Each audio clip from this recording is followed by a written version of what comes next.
Good afternoon.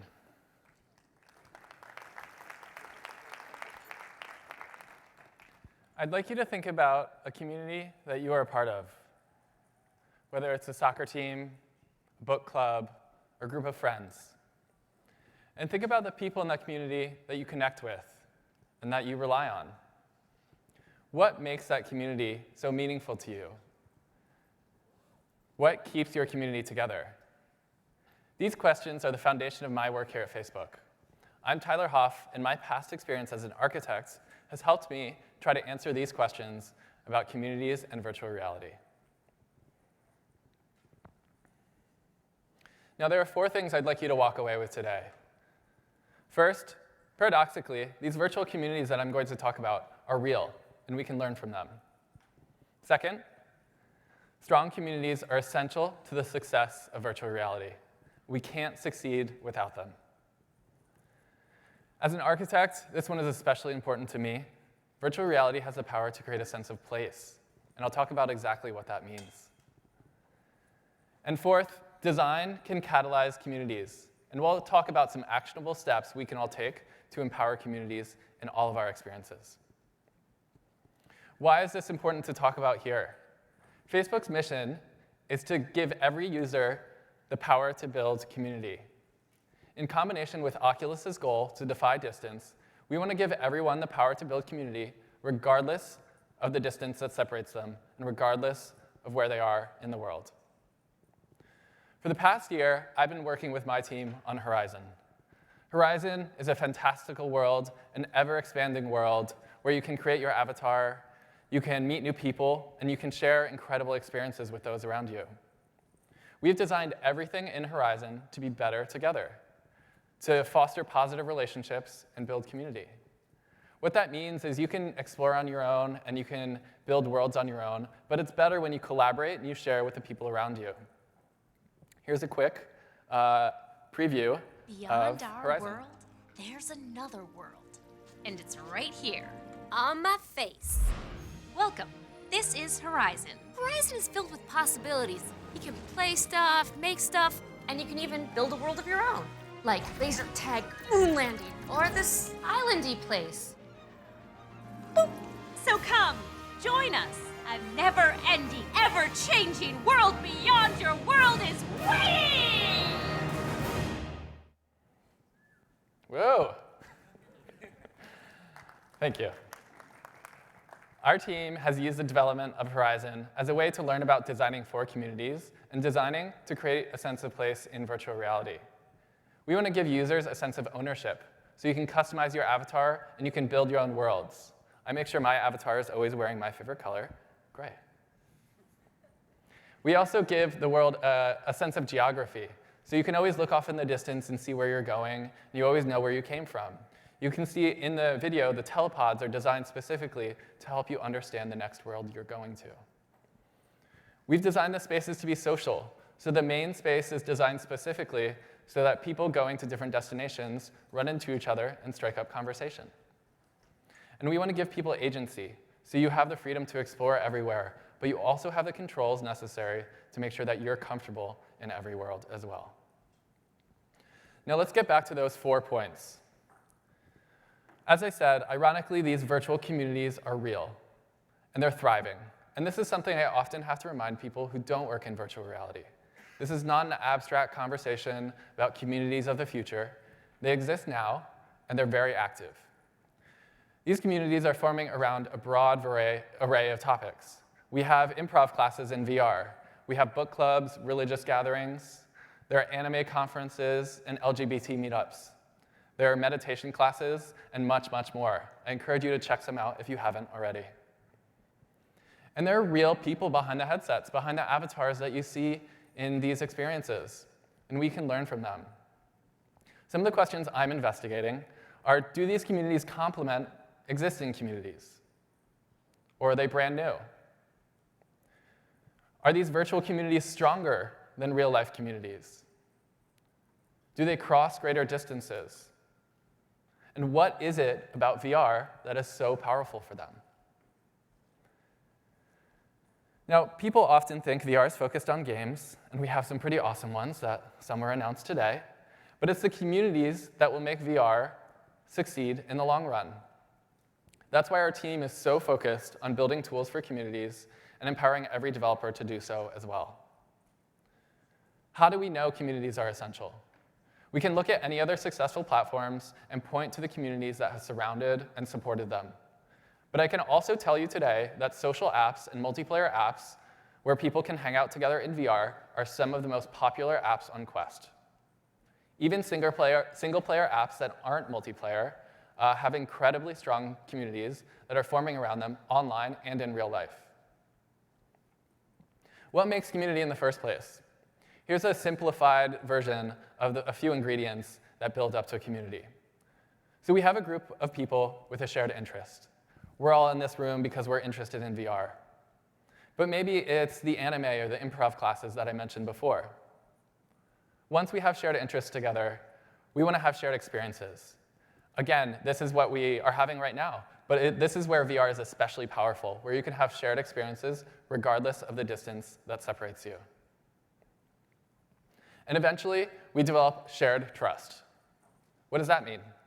It means we have shared identity. We can relate to each other. It means we have shared context, which means when we're picking up a conversation, we're not starting from scratch. It means we have shared social norms, so interacting becomes easier. All of a sudden, if I don't know you personally, but I know you're in my community, it's much easier to interact and pick up conversation and dive deeper into what we want to talk about. Our team has gotten together and brainstormed a general flow that we're using to outline the steps to build community. Here's a summarized version, and I'd love you to think about how your experiences fit within this loop, or leveraging this loop, or building a completely new loop. First, we start by discovering communities. That might be browsing groups on Facebook, or getting invited to an event, or wandering into a new group of people talking about an interest. Next, we want to join that group. That's that intentional decision you make where you say, I'm a part of this group or this community. It could be hitting that join button for a Facebook group. It could be RSVPing to the next event. Or it could be just telling yourself that I feel like I belong here. Then we want to give you the tools to coordinate with your community. This is why we're launching Oculus Messages, events, and giving you more tools to coordinate with your friends in virtual reality. And then we want to help you engage in VR. And this is where we think a lot of the meaningful interactions will take place, where you can talk face-to-face with your community and leverage the presence that only VR can provide. Capture and share. This is where we leverage Facebook's superpower. You want to be able to capture every moment and every special experience you have in virtual reality and share it so others can enjoy it too. And we want to also make sure that you're engaging with your community outside of VR. We have to be realistic and understand that not everyone is in their headset all the time. So even when they're not in VR, we want to help them engage, whether that's talking in a group together, or continuing to chat on messages, or chatting in real life. And finally, to close the loop, we want to make sure people feel like they want to invest in the community, whether that's recruiting new members, or organizing a community event, or even moderating group posts. Once people feel like they want to invest back in the community, that's when we know we're successful, and they've kind of completed this community loop. All right, so as I mentioned, I used to be an architect, so this one is especially important to me. VR has the power to create a sense of place. Because of that, it can be a powerful tool for communities. What makes a space a place?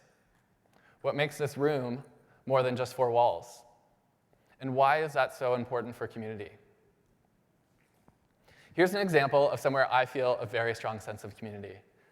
Union Square in New York. Who's been to Union Square? Yes. Any New Yorkers? Excellent. So I used to live in New York, and I would walk through Union Square every day, on my way to work, on my way home from work, for lunch, for dinner. I almost lived there. All right. And I knew the name of every store along the edge. I knew where to sit if I wanted to meet a stranger. I knew where to sit if I didn't want to talk to anyone. And I started to care about the space. I would smile at people who looked stressed as they were walking by. I would offer to give directions to someone who looked lost. and I would pick up trash near where I ate lunch because I wanted it to be nice. This became a place to me.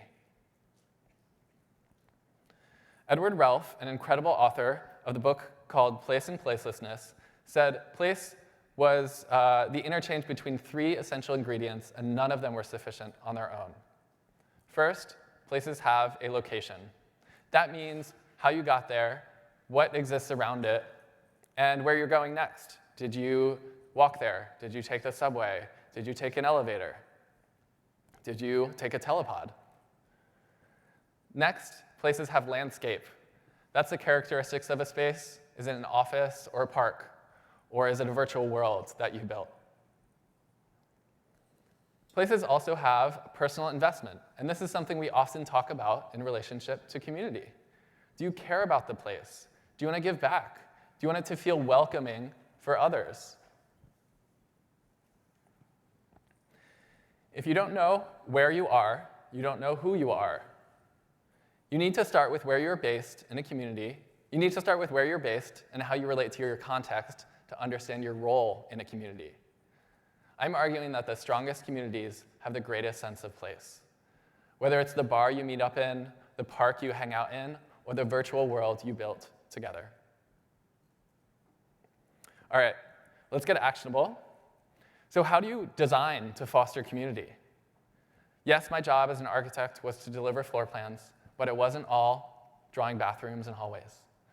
We actually would design spaces, entryways, hallways, transitional spaces, all to create more collaborative environments where people wanted to work together and were encouraged to work together, or were welcoming and made others feel welcome too. Architects have been thinking about how to design for social spaces for thousands of years. VR is a little bit newer than that. So we can leverage existing thinking from architecture and psychology to design for better social spaces. So first, we want to value spontaneous interaction and design to create opportunities for casual run-ins. These are the unplanned and unexpected encounters. It's when you're in the kitchen at work or hanging out by the water cooler, and you run into a colleague you wouldn't have otherwise.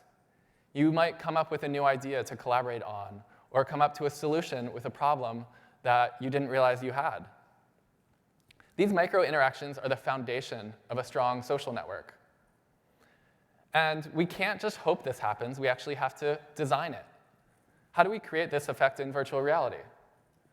So Rec Room has done an awesome job in the Rec Center of creating icebreakers in micro games that allow people and encourage people to interact and strike up conversation.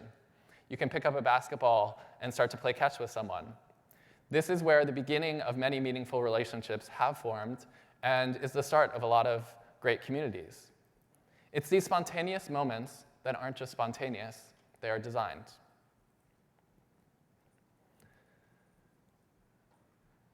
Next, we want to design for variable levels of commitment and different levels of engagement.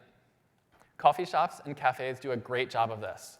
Because of the movable chairs and the different lighting conditions and the different types of spaces in a coffee shop, there's lots of room for different types of interactions.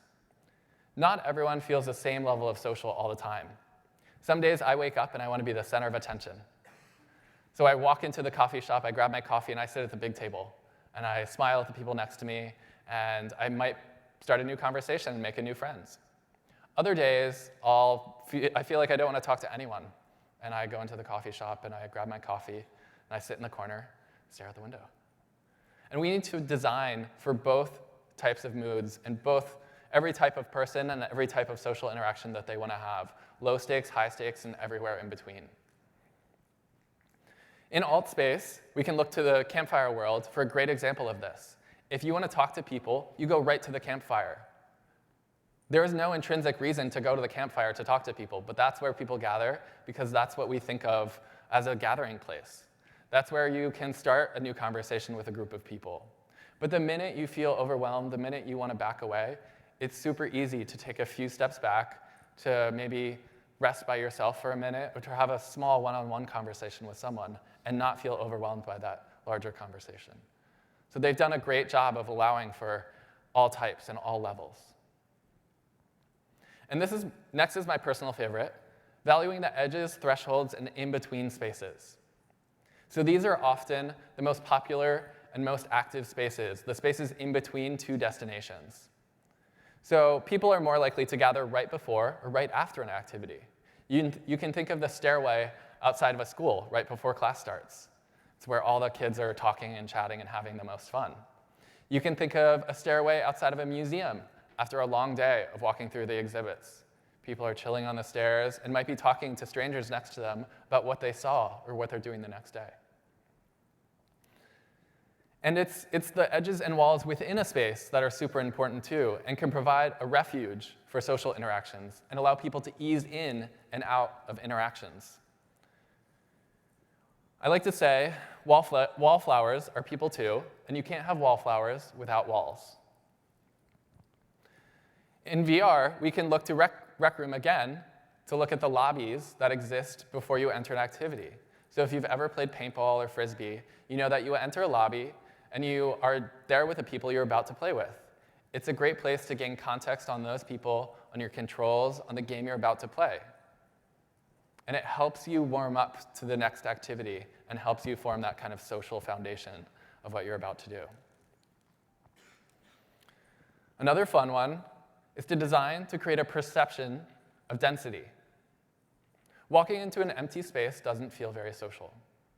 So how do we make a space feel alive and interesting even when there aren't a lot of people in it? And we know this is especially important for VR because we don't always have tons of people in every world all the time. So things like the number and types of objects in a space, the movement, the lighting, the ceiling height, and the noise level all can contribute to the perception that the space is alive, interesting, and makes you feel more social. Dance clubs are obviously a great example of this. They're literally designed to make people feel comfortable and want to talk to strangers. In VR, we can look at Dance Central, which even if you're the only one playing, feels like a ton of fun and feels super social. They do a great job of using color, animation, lighting, and movement to create this feeling of being around a ton of people and having a lot of fun.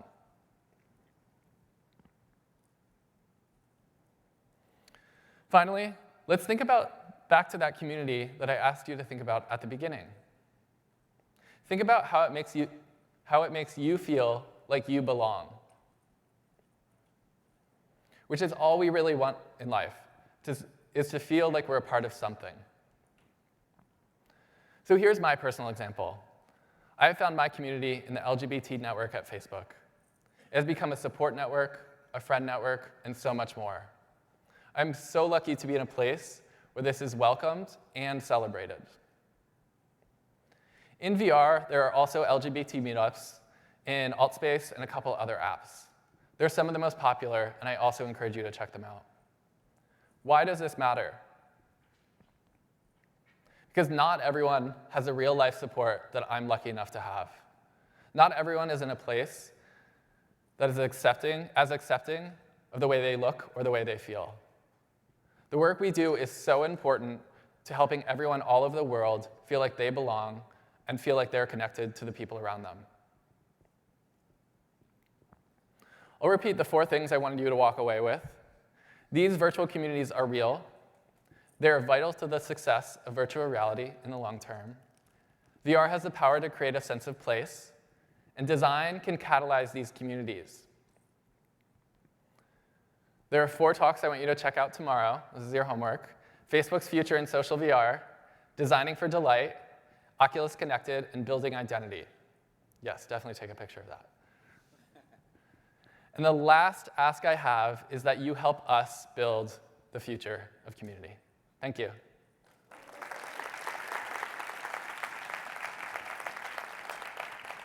If you'd like to chat, I'll be outside in the speaker pavilion after this. So definitely come by and say hi, and I'll be around tomorrow too. So thank you so much.